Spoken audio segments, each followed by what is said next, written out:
Well, good morning from the Greater Downtown Council. I am Christy Stokes and happy to be with you here today and really pleased to be able to offer this first new series of virtual programming for you during this time period.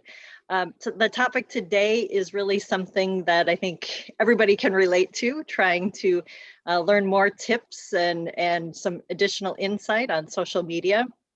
We have attendees with us from a broad spectrum today, from large organizations to small organizations. And I think what you'll hear today is something that will fit any size organization, business, entity. So these will be some good things to be able to learn about. Our speakers today are ones who have great close ties to the Greater Downtown Council, have been members of our organization, and it's really an opportunity for us to have our members share more information. So I'm excited to introduce Jane Peterson Yondell with Glensheen. Jane has been with Glensheen for 7 years. She's the marketing manager there. And fun thing to be able to share about Jane is she definitely has a close tie to the GDC, not only as a member, but many years ago in college, she was an intern for the GDC. So she knows the inner workings of our organization as well. So welcome, Jane. Great to have you here with us today. Thank you so much, Christy. I'm very excited to be here this morning and share some fun things about social. So thank you. Yes. And then we also have Emily Ekstrom from Huckleberry. Emily is a new board member for the Greater Downtown Council. So she just started on our board of directors this year. And she also has, several years ago, she applied for a pop-up with our program for a pop-up retail space. And we knew when we were going through those applications, we saw someone who just had a lot of drive, a lot of energy, and a great concept. And so really excited to be able to see her success and for her to be able to share some of her success with you here today. So welcome to you, Emily, as well. Thank you. Hello, everyone. Happy to be here. So I will leave it to both of them. I will let you know that any of you as attendees, please go to the chat function and send us any comments, send us any questions that you might have. While they're doing their presentation, I will be collecting some of those and I'll share those with them once they're done with their presentation. So really happy to have you here with us, and we are going to turn it over to Jane to start us off. Thanks, Thank you. All right, so I'm gonna share my screen here and we're gonna get started.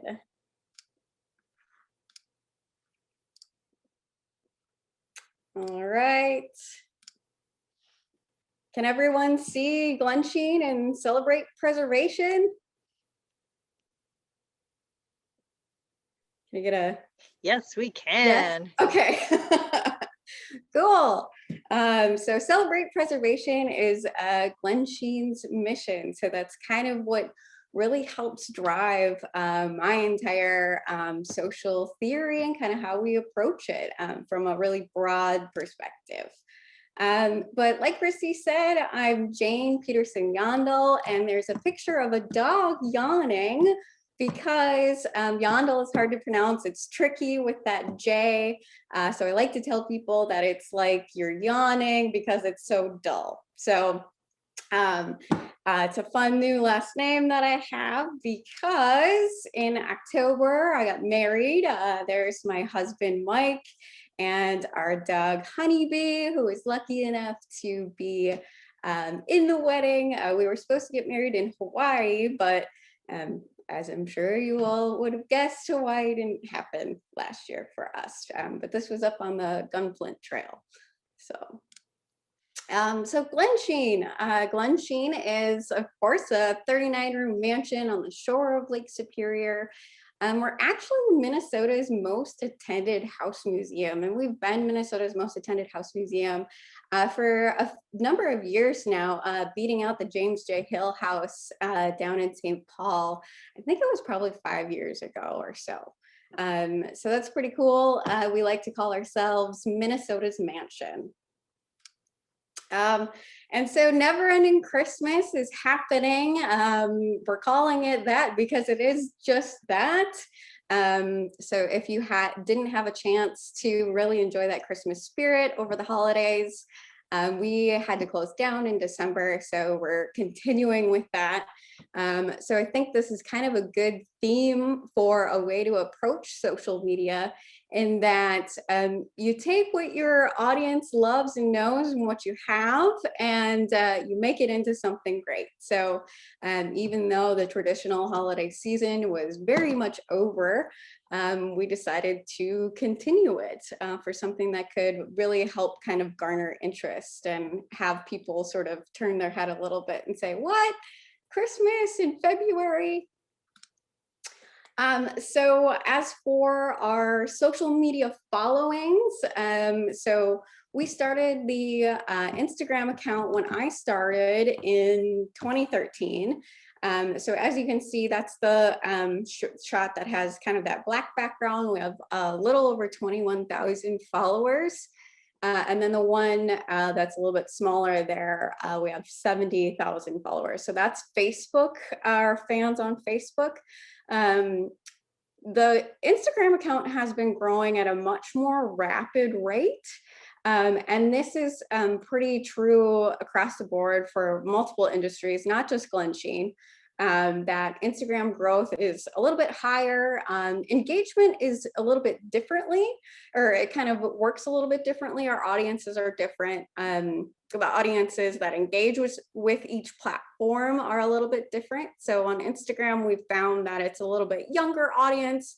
It's a more localized audience. As on Facebook, that's kind of where our audience that skews a little bit older tends to follow along with us, but both very much important parts of our audiences. So I encourage you all to kind of take a look at who your audience is, who is your customer, and then where can you meet them best. So one piece of advice that I like to give folks who are maybe just starting off with social media or are overwhelmed with all of the platforms is just pick one and do it really well. And so if you feel like you can reach your audience better on Facebook, then go with Facebook. So, and I'm happy to answer any questions about that later, but that's not going to be the huge focus. So one of the questions that was posed to us was, how do we approach social media? Which is a really great question. So we kind of came up with these missions that are for each department at Glen Sheen. And my mission as the marketing manager at Glen Sheen is to create an exciting and inspiring purchasing decision. So we want folks to feel like this little kid jumping into the puddle and being so excited that this is something that they get to do, something that they almost feel like they can't do. Especially being at Glen Sheen, being a house museum, there's kind of that stigma of like, oh, I'm not supposed to touch anything. I'm not supposed to have fun. This is a stuffy place. So we really want to turn that idea completely on its head. And we can inspire and get people excited with social media. Social media is a great tool to really do exactly just that. So I kind of broke it down into 3 different ways in which we think about this. This is a simplified version, but I think it's really great to think about in terms of takeaways and giving yourself sort of that big picture lens look at things. So the first one is hype. That kind of goes right in hand with getting people excited and inspired. You want to make sure that you're really giving your product or your service that hype. You're getting them excited. You want to look like that puppy. You want your customers to be just so excited that they're coming to your store or they're booking a service with you. And then this is hard for marketers to do because we feel we know our product or service in and out. It's that tweak and repeat. And I'm going to get into these in a little bit more depth. And then the third, last but not least, is feed the fan. And I'll tell you a little bit more about what I mean by that. So hype. So here's a couple examples of how we've hyped in the past. Some of you may remember about a year ago, we were attempting to have an event called Firefest. And we didn't have any of the visuals ready to go because this event had never happened before. And to be honest, we were getting a lot of the details ready to go on the fly. And so we really just went with that hype approach where we just said, this is the date, you don't want to miss it, it's going to be epic. And here's a picture of a fire because it's called Fire Fest. So we kind of left a lot of that mystery surrounded around the event. And when we launched that ticket link, that ticket link got the most hits and the most purchases in the first hour for anything that we've ever launched before, which is pretty huge. Fortunately, we weren't able to have the event, but we learned a lot about hype. And that we don't always have to have all of the answers to hype something. So I think that's a really great takeaway, is that you can be excited about something and then take care of things in the back end as you're getting folks excited.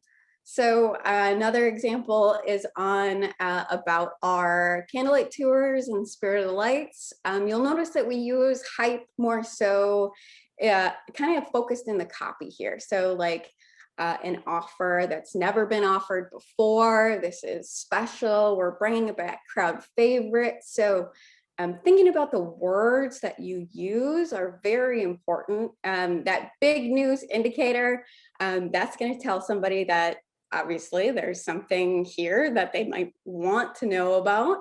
And so this is pretty cool. We had a good Valentine's Day weekend for this launch. And folks were excited to have this experience that's typically only offered during the holiday season. So tweak and repeat. So I chose the leaves here because it's going to be really the same message, but it's just going to look slightly different. So here's an example of how we've done that recently. So you'll see come warm up at Glensheen here. That was during our polar vortex where it was so cold, and we knew that, you know, everybody was relating to the cold, and we wanted to give them a solution to their problem. So the problem being that it's very cold and they don't want to go outside, but they want something safe to do, of course, during the pandemic. And so we offered them a solution to their problem. For that one. On the other side, we're offering the same exact thing. It's a Christmas tour at Glensheen. However, it's a little bit different approach. So this was just this past weekend where it seemed like everyone that I was talking to in my personal life was just like dying to get outside or to do something social, be in the world. And we had awesome weather last weekend. So I ran with that. So I did a little bit of social listening just within my own like personal group of people that are in my life, and was able to turn that around and talk to Glensheen's audience in that way. So we were able to resonate with our audiences as people. So I think it's really important to remember that, yes, it's easy to just kind of forget that you're behind a screen, and the people that are interacting with you, it can sort of just feel like they're numbers, but they really are humans on the other side. So remember that you're just talking to a human. And so thinking about how you can appeal to that human level is really important. So honor the fan and grow the brand. This is a saying that the past CMO of Mountain Dew actually created. Well, she started at Tito's Vodka, grew that brand, and now she's at Mountain Dew. And so it's really cool the way in which you can think about this. So think about what your fan loves and really like honor that and give that to them. Even if it doesn't necessarily totally convert directly, it will convert indirectly in the end. And you'll also have a much more loyal fan base if you give them what they're excited about. So for us, specifically on Facebook, our Facebook audience loves hearing some of the in-depth detail of some of the spaces.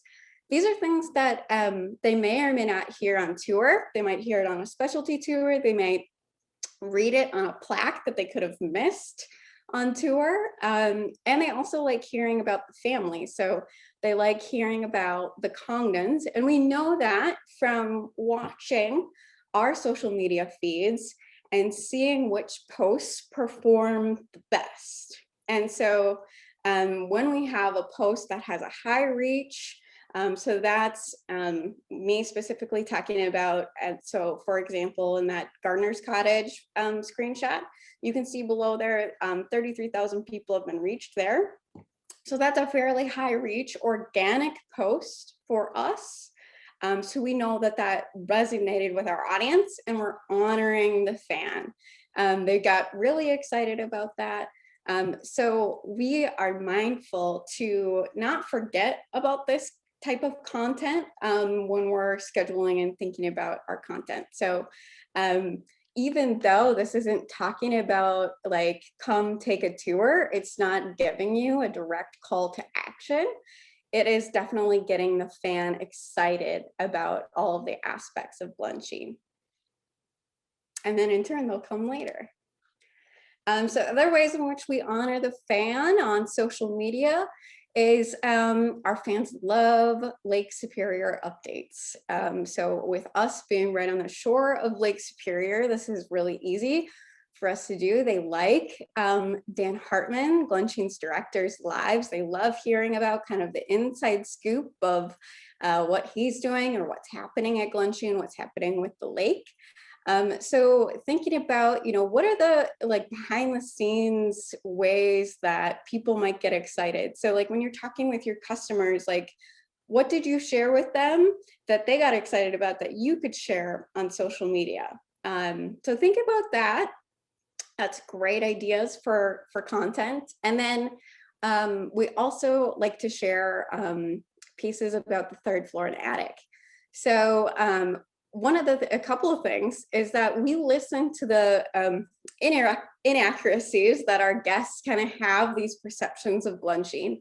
So I remember back when I started, there were a lot of folks and a lot of our fans on social media who didn't realize that Glensheen was on the shore of Lake Superior. And so we wanted to play that up because that's a huge selling point for Glensheen to be able to see the lake. Also, we still get this today that folks think that the third floor and attic is closed. And so when we share about the third floor and attic and give them pictures, kind of give them a sneak peek, there's that language again, they get excited about it. It's a different tour, the third floor and attic, but it's still something that guests can see. So COVID, talking about living through a pandemic. If anybody has been a business owner, a marketer, running social media, basically any point in life during this past year, we know that it's been difficult for you. But we wanted to think about how we could make it easy for ourselves and what we could do with what we have already. So we took an inventory. We looked basically in our closet of Glensheen, looked at the pairs of shoes per se that we had, and we went with something that we thought fit best for the moment.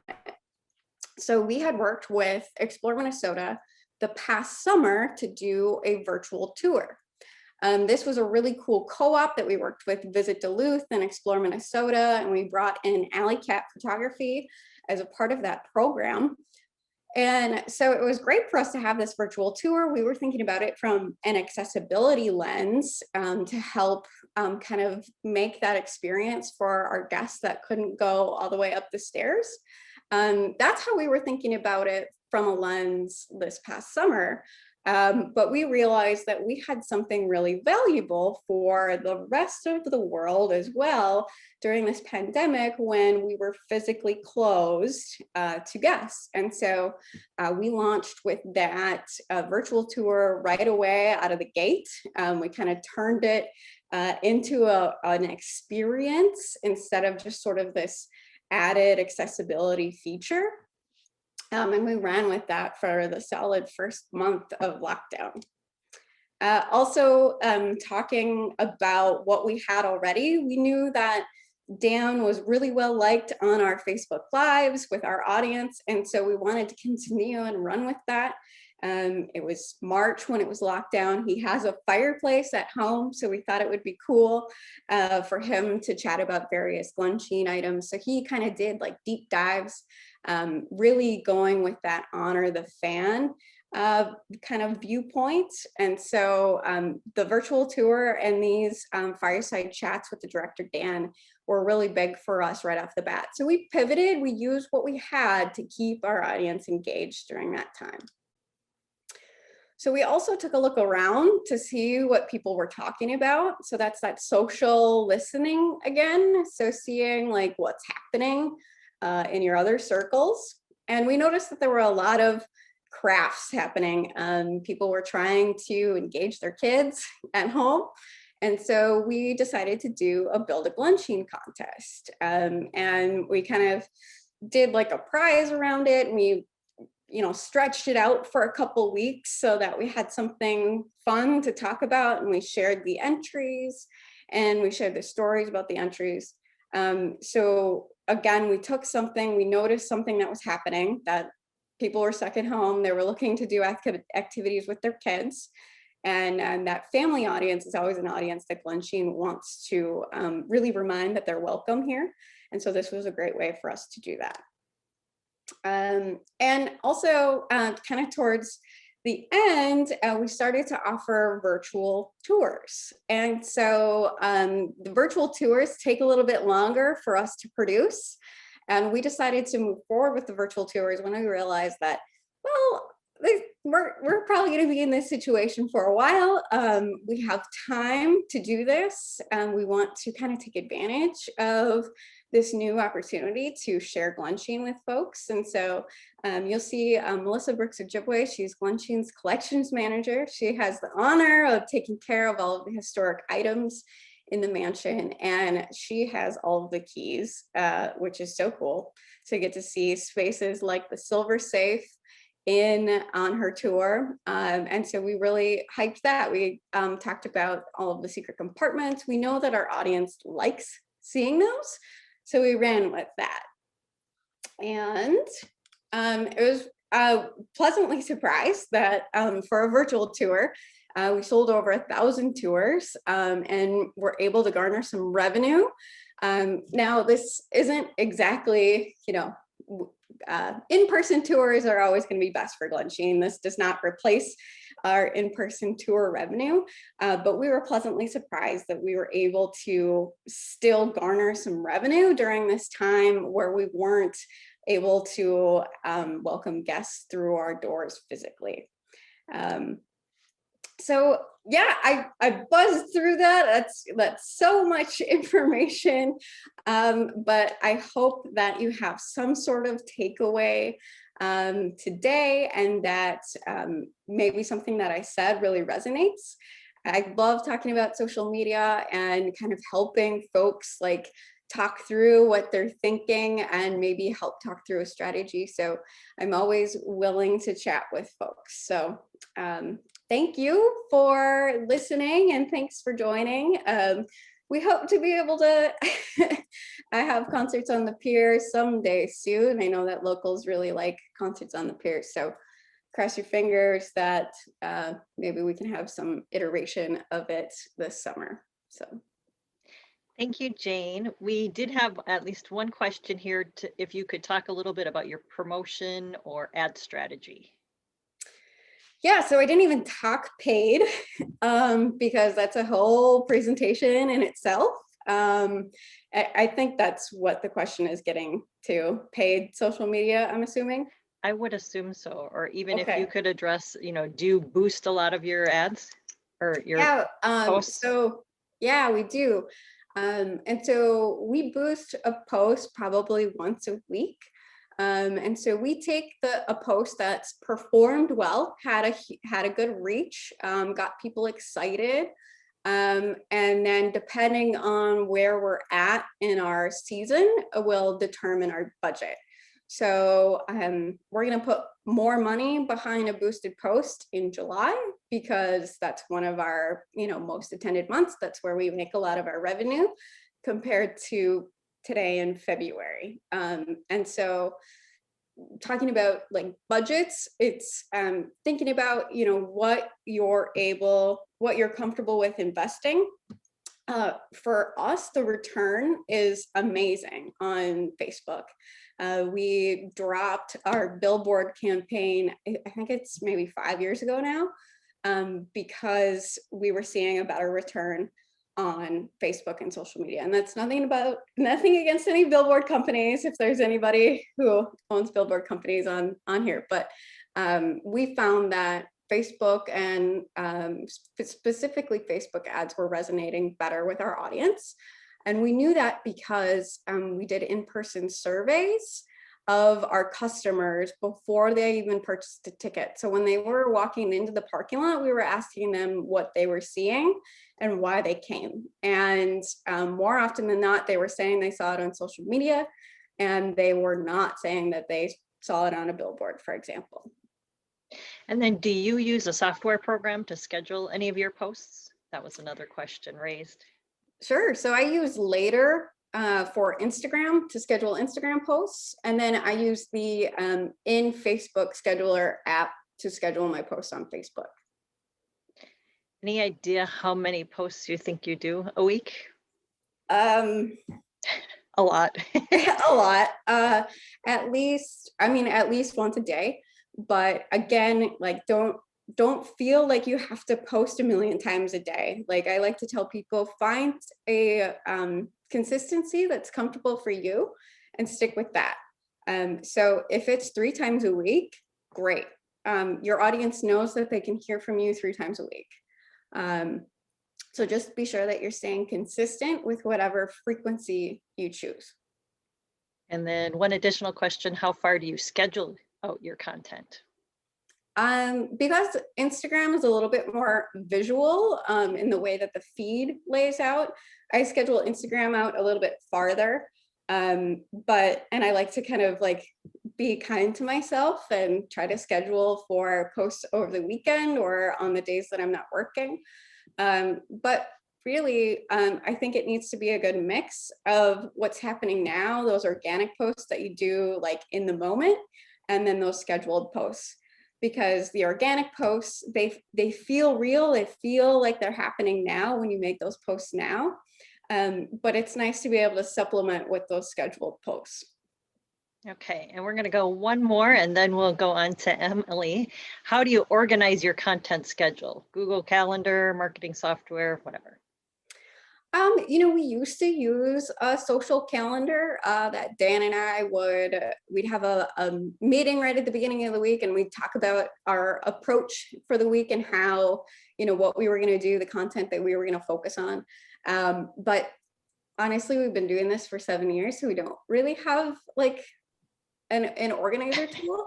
I do highly recommend a calendar, like a Google Calendar, for folks. There's a ton of templates out there, or like an Excel spreadsheet if you're just starting off and you have a couple people on your team that are going to be working with you on it. So there's a handful of templates out there. Later, that third-party Instagram scheduler, they have an awesome blog that you can subscribe to, an email blog, and they have great templates and resources like that if you're looking for something like that. All right. Well, thank you so much, Jane. We'll let you allow Emily to get set up to share her screen. And maybe while she's getting that ready, there's one more question that came in. Can you remove posts easily to clarify what is happening with your business? I wonder if that means that they're wondering if you can delete posts. I'm thinking that might be it. And maybe if they posted something and then it needs to be clarified more. Yeah, so Facebook and Instagram, you can edit your captions. So you should, if you have like anything that was inaccurate or wrong, If you put just like a little update kind of right at the top, that'll cue to your audience that you have something new to tell them. Otherwise, they might just kind of scroll by if you just did the update within the caption. Or just make a whole new post about it. It's kind of similar to, this is a fun fact that's about email marketing. The emails that come out that have the title in it saying like correction or update or there was a mistake in the last email, those emails that are the correction emails have some of the highest open rates. So people want to know what was wrong. And so you can tell them, use that to your advantage and use that update. Or if you just want to delete it altogether, that's totally fine too. Instagram, you can archive a post, which means that it won't go completely away. It'll just kind of like sit in the back burner. It'll just be removed from your feed. All right. Well, good information. Keep those questions coming. We're going to switch gears. Thank you so much, Jane. Great information. We are going to move to Emily Ekstrom from Huckleberry, and Huckleberry obviously did a lot of pivoting during the pandemic as well. So we will have Emily share her story. Thanks, Emily. Thank you. All right. Hello, everyone. I'm Emily, and I own Huckleberry. I'm a 2008 UMD graduate. I graduated with communication and information design. And I was just recently called back here to the Northland in the fall of 2017. When I moved back to Duluth, I wanted to bring my love for greeting cards and creativity to the North Shore. I wanted to create a place where people could visit for uplifting inspiration and positivity, sell items that would showcase independent artists, and ways that I could connect with local makers here in Duluth. I applied for the GDC's pop-up program for the 2017 holiday season, and that's when it all began. This slide here is actually a great sketch by a local maker here who I've connected with after opening Huckleberry. She is S.J. Nielsen, and she has drawn this lovely photo, or this lovely artistic drawing of my shop. I was accepted. Oops. Sorry, everyone, we're going the wrong way. Let's do this. Here we are. Okay, so I was accepted into the pop-up program, and I opened my store at 106 East Superior Street. If a lot of you guys might know this location as the old Bullseye location, it's located right next to Old Town Antiques and across the street from Duluth Coffee Company. And that is where I still am today. So I turned from a pop-up store to a permanent location, and here's a little bit about how I did that and how I used social media to get me to where I am. So the front of the store at Huckleberry, a little bit about what it is. I use the front of the store as a retail space, and the back of my store, I refer to it as the creative space. This is a place, Huckleberry has been known as the best gift shop in the Northland for the past 2 years. And it is known as the place to pick out the perfect greeting card, buy a unique gift, and a way to express your creativity through a workshop. So how we approach social media is, I have to be just real. Like, I was the person who did not really understand the difference between a hashtag or tagging. So I just want to be very open that I started at the beginning, and I know there's some of you out here who are like, how do I even create a Facebook page? And so I just wanted to talk about, like, you can do it, and then people will ask you to be an expert on the panel and talk about it. And so that's kind of where I am. And I have looked at people like Jane and Glensheen and what they have done for their marketing strategy, and it has been so inspirational to me. And I have just looked at it with a lens and how do I adapt it for my business? So when I think about social media, how I've really approached it is looking at two different platforms, and we typically utilize Facebook and Instagram for our advertising. So being thought about how, like, knowing that both of those, Instagram and Facebook, are there, I really looked at it as a way that I might not know how to use this, but I know the importance of using it. It's as important as having a street location for a business with foot traffic walking by and large windows so people can view inside to see your product. That's exactly how I approach social media, is that you need to have a presence. You need to be there on Instagram, you need to be there on Facebook, and consider that your digital, per se, like your digital storefront. So think about those traffic and ways to connect is people viewing inside those windows and taking a peek and a glimpse at what's going on.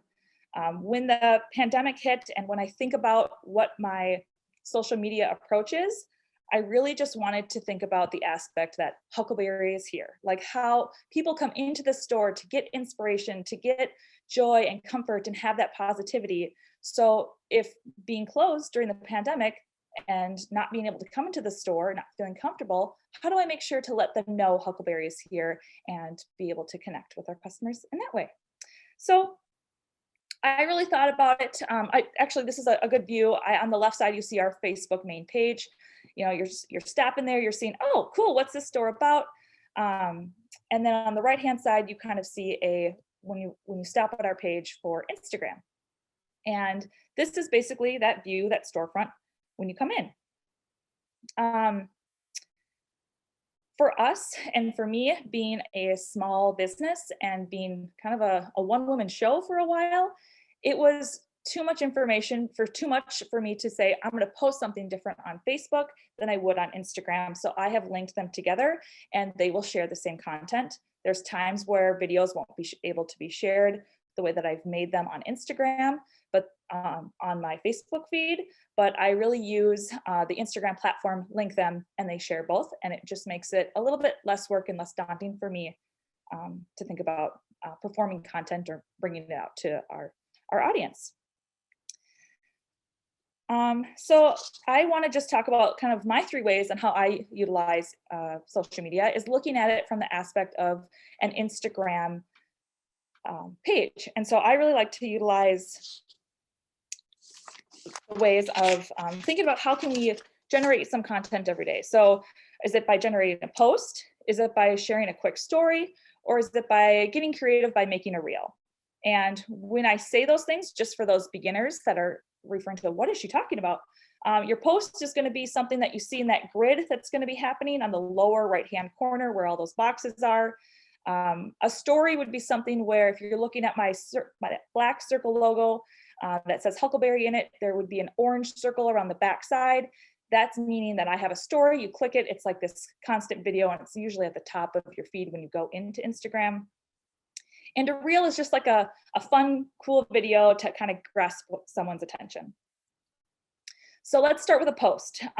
If you are new to Instagram or new to social media, this is where I say, spend your time. Posting for me is just, basically, it's the way that you can share content and information. So whatever you post, it will show up on your grid that you're seeing on the right-hand side of your screen. My approach to a post is thinking about it as a broader advertisement, something you want your customers to be able to reference back to, really thinking of that topic as, this week, this is what I would like to promote. This is what I want to sell. Maybe I have a little bit more inventory for this particular product that I want to push, then I will choose to do a post about that particular item. These are also things that, think about it as in a post, it's something where people can refer back to. So it's really nice to put your store hours there, something, especially during the pandemic, that's kind of like your main landing page. Like if I go there, what are their store hours or how are they open right now during the pandemic? So for us, it's really nice to have that visibility of some content every once in a while, like a digital picture and an image that they can read versus always just images. I like to think about this space, like I was saying, it's like, you're peeking through that window and you're thinking, oh man, is it a cool store? Should we go in? Just as important as, to make a front window display, it's that important to think about your social media page and say, hey, I just went to this landing page. I just checked out their homepage, their grid. And is this something that I want to follow? Does this seem like a vibe that I'm into? As good tips, every once in a while, I really like to go back to my homepage or my grid, and I like to look at everything and step back and view it as someone who's coming here for the very first time. put those fresh glasses on, someone who has no idea what Huckleberry is, someone who's never been to the store, but they've walked by. Somehow I grasp their attention. They're looking at that and they're thinking, okay, think about like a couple questions you'd ask yourself. Like, is there a cohesive statement happening with all these pictures that go together? Like, do they are they setting the right vibe or tone for your store?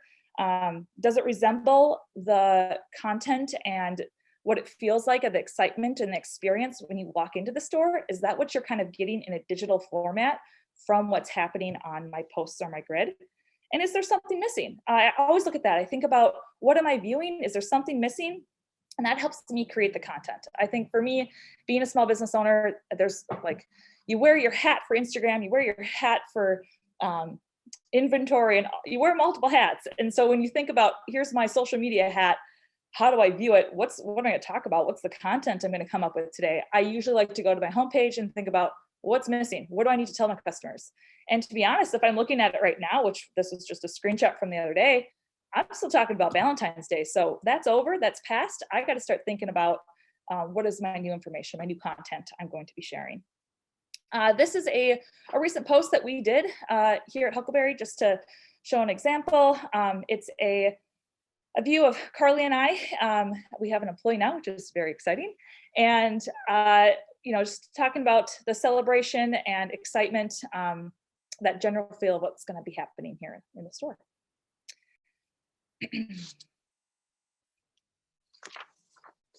So my suggestion, if you are brand new to social media and you are creating posts, I would say, I think Jane said it too in answering one of the questions, but my goal for Instagram and social media is to at least post once a day. And is that like create some type of content, be able to connect with your customers? Is that in a way of a picture? Just showcase anything that you have in the store. And this is you're looking at a photograph that's been stylized, but really honestly, just find something cool in your store. Like I was talking to my neighbors at Old Town Antiques and I was saying, just find something really unique. Like this is like Instagram gold in here. Like you have so many cool, unique items. Focus in on one thing, give me a picture, show me something really cool that you have in the store, and just think about doing that one time every single day. You start somewhere, you're like, I have no idea what I'm doing.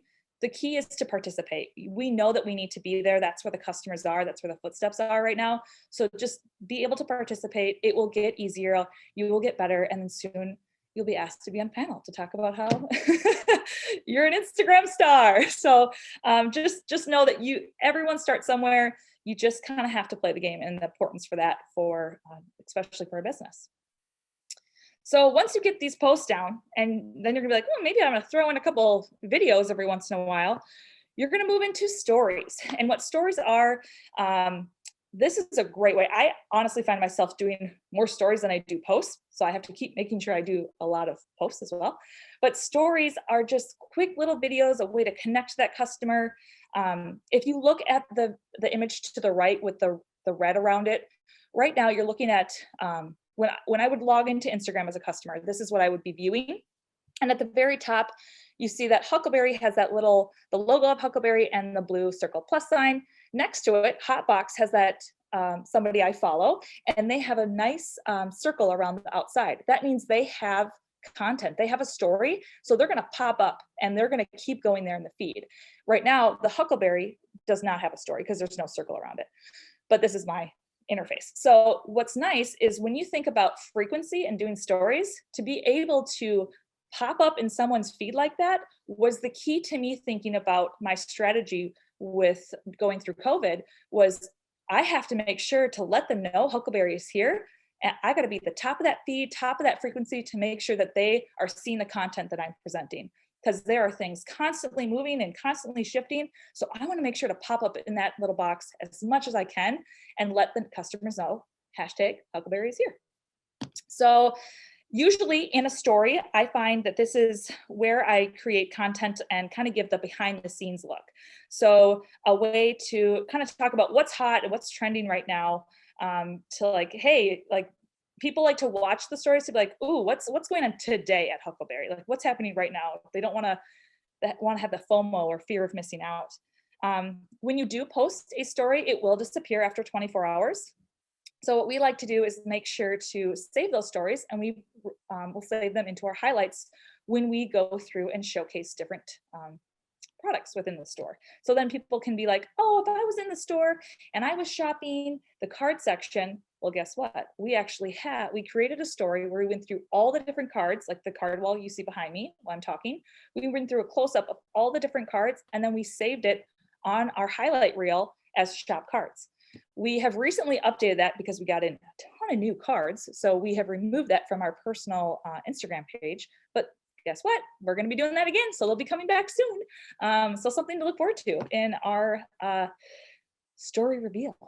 And this is actually a really great way to have personal connections. I find myself doing a lot of stories where I literally have so much information I want to say.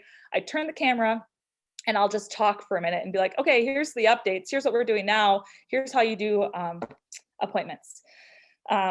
So when we turn the screen to ourselves, that we showcase stories. This was really how Huckleberry was first adapting with COVID. We were using stories to showcase small areas of product within our store and to generate sales. Our doors weren't open for customers to come in, so we had to figure out how are we going to make some revenue. And so we thought about different sections of the store. We found that, yep, Jane was right. People are interested in crafts. So maybe we're going to talk about our kids' craft area. We're going to talk about the pens that we have in the store. We're going to talk about all the greeting cards we have in the store. And so that's what people were really shopping for and looking for. Those were the smaller areas to highlight. When you think about a store and all the different products we have, the key was to keep it small.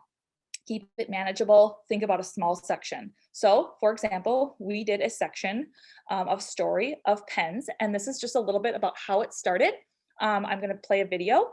It is my associate Carly talking about our pens, and the video extends. It's a little bit longer. We have then saved it in our highlight reel where it says shop pens, so people, without coming in to actually try a pen, they could figure out which one they wanted to purchase from here.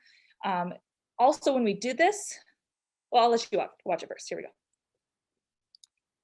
Guys, we are coming to you with pens because that's what everyone's pen asking for. So we're getting to the point.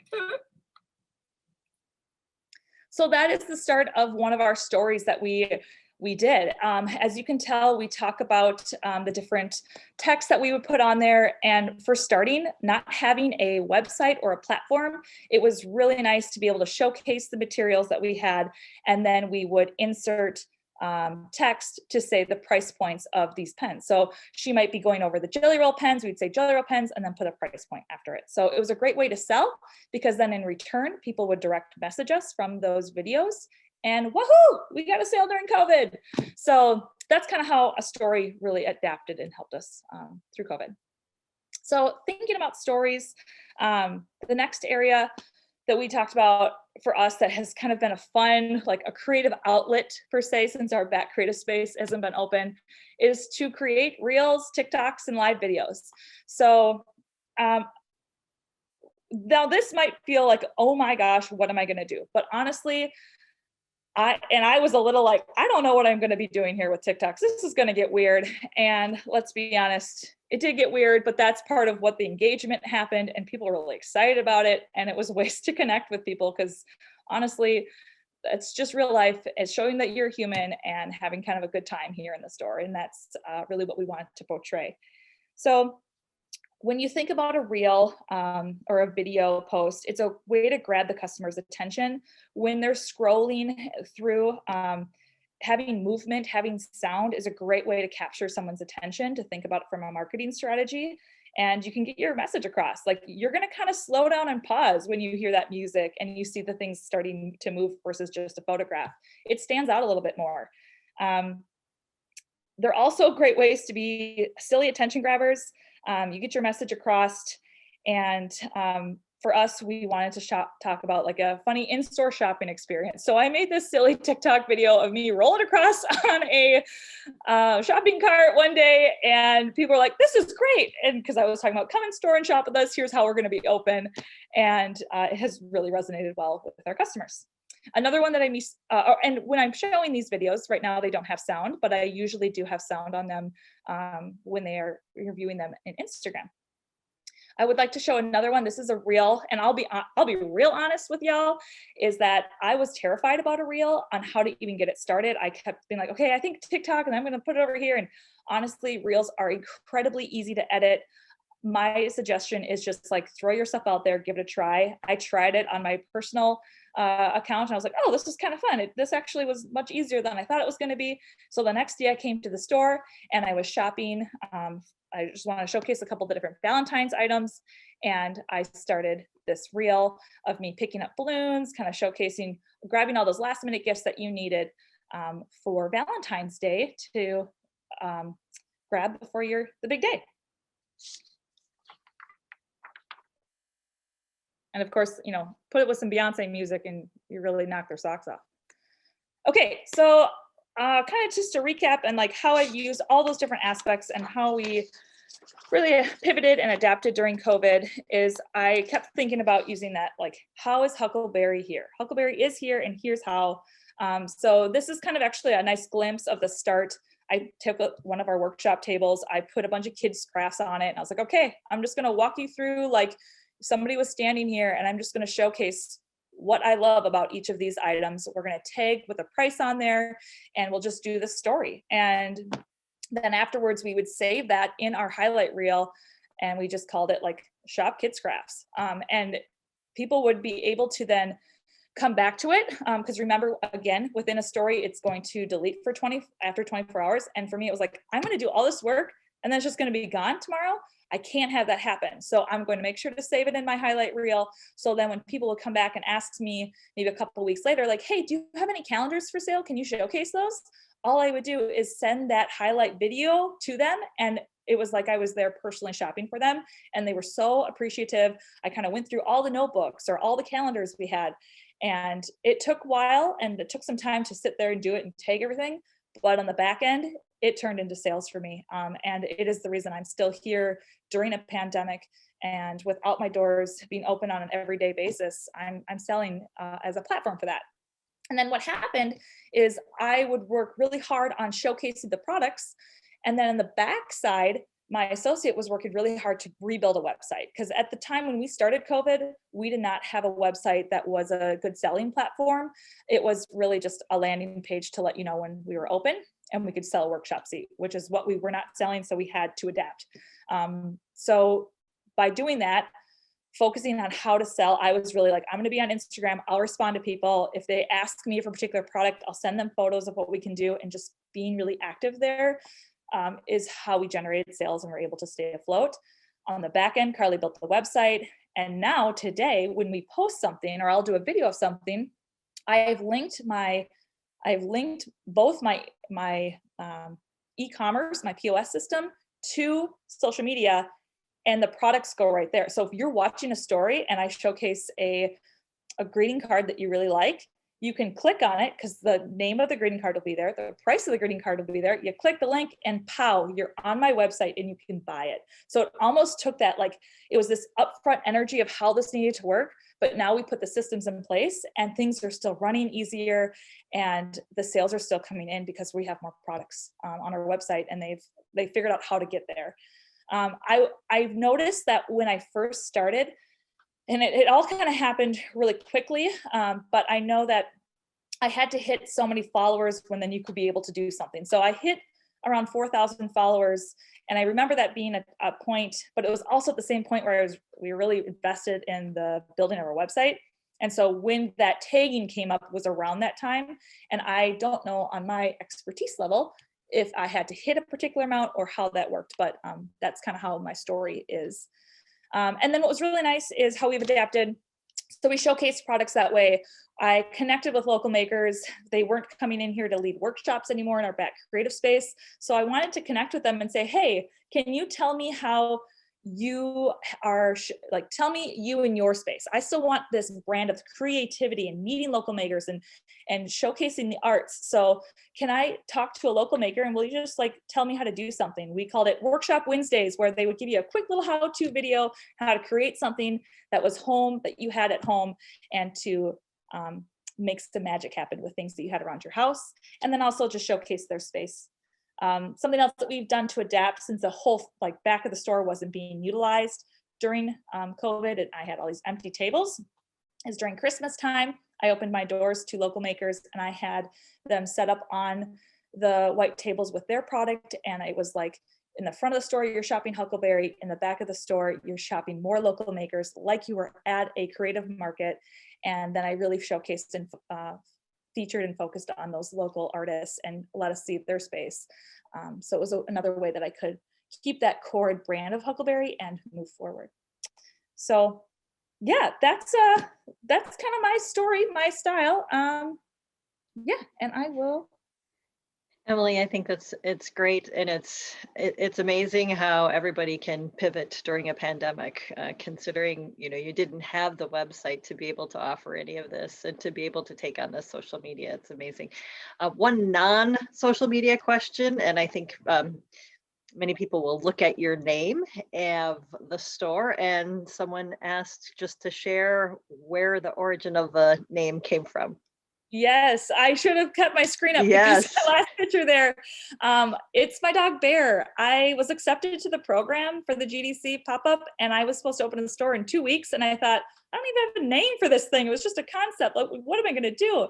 And I looked down at my dog, and he jumps up on the bed, and I was like, oh, Huckleberry Stationery, because his name is Bear. And boop, there it was. That's kind of where the story came from. And now I look back on it and I absolutely love it. He's comes with me to the shop. In that first picture you saw with this illustration of Bear in the window, he is my little coworker, my buddy here with me. And yeah, that's kind of how it started with that. Anybody knows, if they come to the store, he is definitely someone that you see there. So great information. Someone said, question, how much time in a day do you spend on social media? It's challenging when you don't have a lot of extra time. Agreed. I try to think of myself personally as 15 minutes I'm going to dedicate to social media a day. And is that generating a post? Is that making a quick video? Typically that turns into 30 minutes to be realistic, or a little bit longer, but I just tell myself schedule 15. That's what I have for my time. And as you'll notice, like I haven't posted since Valentine's Day. I was like, oh, I kind of got to get back out there. So ideally, I think for people who think about it at a really professional high level, like they are really core good posters to people who've never done this before, that same concept of think about posting or creating content at least once a day, the frequency, you'll get faster at it, you'll get better at it, and it'll come more natural. So. And how often do you boost? Do you boost posts a lot? Well, at first I never understood boosting. I thought, man, I can't do that yet. And most recently, I had a fortunate thing happened during COVID where an old connection of mine, somebody I used to go to school with, reached out and she's like, hey, Emily, I started working at Facebook and I think we are able to help small businesses and I would like to help you on talk about strategies for marketing. I really felt like, hey, I don't know anything about this. And she kind of walked me through how to do a post. And it honestly was like really easy. And I was like, okay, let's throw some money behind that. Let's try that. And it's been nice because people, my Instagram followers, my Facebook followers have really increased. I think it's also, so it's been a combination of things, but it's cool to see that people are reaching out and purchasing things that have never even walked into my store right now. I'm having a broader reach with being able to take products and then boosting that product. I have people who've never heard of Huckleberry who've called me from Kansas City, like, I saw this product, you have this ornament, I'd like to buy it. I'm like, oh, okay, let's get that figured out. Like, and I have no idea how that worked, but yeah, I think at first get yourself feeling comfortable with it, and then you will see where you want to invest. Okay, and one last question, and I think I'll put this to Emily as well, is what about any connection that you have with neighbors? Are you tagging neighbors? Are you doing anything to kind of build that unity among your district there? Yeah, actually, when Jane was talking about the building a Glen Sheen and how would you creatively do it, I saw that post, and as Huckleberry, I thought, well, I think we need to build a Glensheen out of paper. And so we put a bunch of colored envelopes on the wall that you see pictured behind me, and create our like envelope version of Glensheen and put a bunch of tassels, and like, it was silly, but it was really fun. And then I tagged Glensheen because it was part of their contest. I'm like, hey, check out what we did and how we adapted to that. And then Glensheen reshared it. So it was a really cool way to connect that way. Yeah, and so I like to take neighbors when I can. As much as there is like a local artist presence that I've been doing with Huckleberry, it's as important as my neighbors. I was part of the pandemic for us, because people could come in to buy products. I was sending out something called a surprise pack, where I'd put a collection of items together from the store based around a particular theme and ship it directly to their doorstep. And then that also helps me think of content of what I was going to create for the week. So for example, we had one week called the Snack Attack, and we put a bunch of cool snacks and fun, paper stationery to deal with snacks inside. And then we sent that out. And then during that week, I actually went over to Duluth Candy Company, and she taught us about how to really amp up your popcorn game. Or I've talked to Duluth Coffee Company, and then like, that's how I could take them and showcase other local businesses within Duluth, and really keeping that mindset that we are stronger together and really working together as a team and a community. Nice. I will do one last minute. I'll give each of you 30 seconds, but is there any closing thoughts you'd like to share just as we move into the spring months? I'll start with Jane. I think still just kind of paying attention to where everybody's at in terms of, do they want to get outside? Are they itching to go? Are they still wanting that virtual experience? So just be paying attention to where everybody's at and try to meet your audience where they are. My prediction is that, outdoor activity will be huge. So Glensheen is going to really try to focus on outdoor activities for the rest of the year, kind of highlighting our 12-acre estate. So just social listening, I think it's really important now, since the world is an interesting place these days. So. And you, Emily? Yeah, I think right off of that, Jane, it's that part of social listening. It's so easy to like, boo, boo, boo, here's all the information, but to sit back and like take it in and really listen to what your customers are saying. That's how I know what to post, is when I get those DMs or those questions about, hey, can you showcase this? Can you this?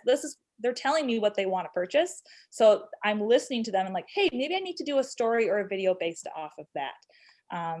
So make sure you just keep listening to your customers. And I think it's easy to think about this as being a very daunting thing of like, how do, like, literally Jane does this all day, every day. And from my aspect, I'm like, how?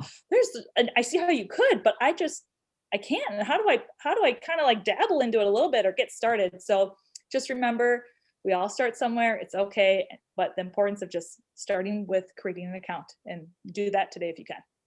No, thank you both. That's great information. A lot of comments from people saying just great job, and they really appreciate it. So I think it's something that all of us can take a nugget from this and hopefully be able to utilize that in our daily lives and in our work lives. So thank you both. And thanks to all the attendees for joining us today. We are doing another one of these virtual sessions in April. So stay tuned for more information about that. We'll be focusing on restaurants. So thank you all. Have a great day. Thank you. Thank you.